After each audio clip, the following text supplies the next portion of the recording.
একটি ছোট গ্রামে দুই ভাই থাকত। বড় ভাইয়ের নাম রবি আর ছোট ভাইয়ের নাম রাজু।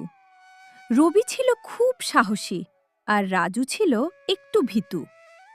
একদিন তারা দুজন জঙ্গলের পাশ দিয়ে কাঠ আনতে গেল।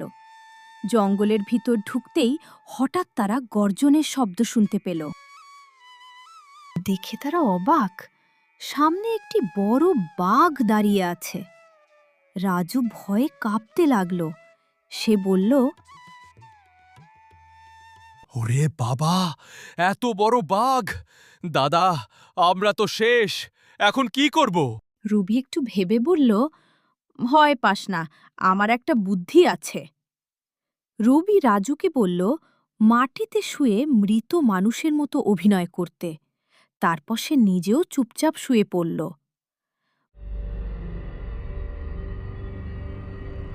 বাঘটি কাছে এসে তাদের শুগল, কিন্তু তারা একদম নড়ল না।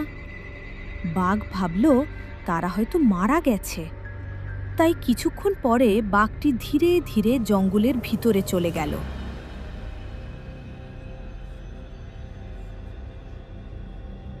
বাঘ চলে যেতেই রাজু উঠে বলল, দাদা, বাঘটা তোমার কানে কি বলছিল?